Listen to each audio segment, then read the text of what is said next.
2008 അരങ്ങേറ്റം. ഇതിനോടകം 40ഓളം സിനിമകൾ. എനിക്ക് ഇദ്ദേഹത്തെ ഒറ്റവാക്കിൽ തെലുങ്കിലെ ആസിഫ് അലി എന്ന് വിളിച്ചാൽ കൊള്ളാമെന്നുണ്ട്. അതൊരു കറക്റ്റ് കമ്പാരിസൺ ആണോ എന്ന് നിങ്ങൾ പറയണം. അപ്പോൾ ഇന്ന് തെലുങ്ക് സിനിമയിലെ ഒരു അറിയപ്പെടുന്ന ഹീറോ തന്നെയാണ് ഇദ്ദേഹം. പക്ഷെ ആ ഇൻഡസ്ട്രിയിൽ ഇദ്ദേഹം യഥാർത്ഥത്തിൽ നിൽക്കുന്ന പൊസിഷൻ ഏതെന്ന് ചോദിച്ചാൽ തീർച്ചയായും മഹേഷ് ബാബു, പ്രഭാസ്, അല്ലു അർജുൻ തുടങ്ങിയവർ നിൽക്കുന്ന ടയർ 1-ൽ ഇദ്ദേഹം ഇല്ല.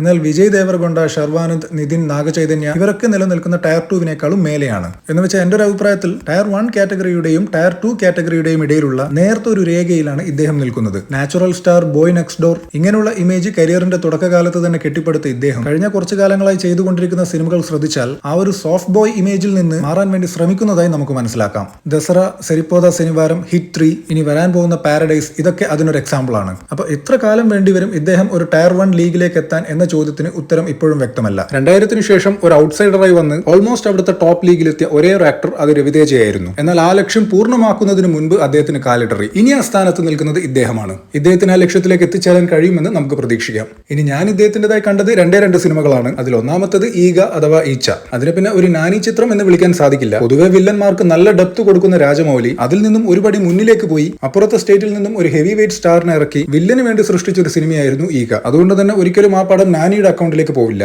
ഇനി ഞാൻ കണ്ട ഇദ്ദേഹത്തിന്റെ അടുത്ത പടം മിഡിൽ ക്ലാസ് അബ്ബായി അഥവാ MCA, ഒരു പെർഫെക്റ്റ് കൊമേഴ്സ്യൽ തെലുഗു എന്റർടൈനർ. പുള്ളി നല്ല നീറ്റായി മാസ് പരിപാടികളൊക്കെ കാണിച്ച ഒരു സിനിമ. അപ്പൊ ദാറ്റ്സ് ഇറ്റ്. ഇത്രയുമാണ് എനിക്ക് ഇദ്ദേഹത്തെ കുറിച്ച് സംസാരിക്കാൻ കഴിയുന്നത്. എന്റെ അവസാനമായി ഈ അടുത്ത് ഇദ്ദേഹത്തിന്റെ ബർത്ത്ഡേക്ക് പാരഡൈസ് എന്ന ചിത്രത്തിൽ ഒരു പാട്ട് പുറത്തിറങ്ങുകയും അനിരുദ്ധിന്റെ ആ പാട്ടും അതിലെ ഇദ്ദേഹത്തിന്റെ ഡാൻസ് മൂവ്സും ഒക്കെ നന്നായി ശ്രദ്ധിക്കപ്പെട്ടെങ്കിലും ആ ഒരു കാരണം കൊണ്ട് മുങ്ങിപ്പോയ മറ്റൊന്നും കൂടി അന്നേ ദിവസം പുറത്തിറങ്ങിയിരുന്നു. ഇദ്ദേഹം നായകനാവുന്ന നമ്മുടെ സാഹോ സുജിത് സംവിധാനം ചെയ്യുന്ന ഒരു ചിത്രത്തിന്റെ അനൗൺസ്മെന്റ്. യെസ്, പാരഡൈസിനേക്കാൾ എനിക്ക് അതിലാണ് പ്രതീക്ഷ. കാര്യം ആ അനൗൺസ്മെന്റ് വീഡിയോയിൽ എനിക്കൊരു ലോകേഷ് സ്റ്റൈൽ മണത്തെങ്കിലും മേക്കിങ്ങിന്റെ കാര്യത്തിൽ നമ്മൾ സുജിത്തിനെ സംശയിക്കേണ്ട ആവശ്യമില്ല. ഇനി ആ സ്ക്രിപ്റ്റ് കൂടി കൊള്ളേണ്ടടുത്തൊന്ന് കൊണ്ടാ മതി.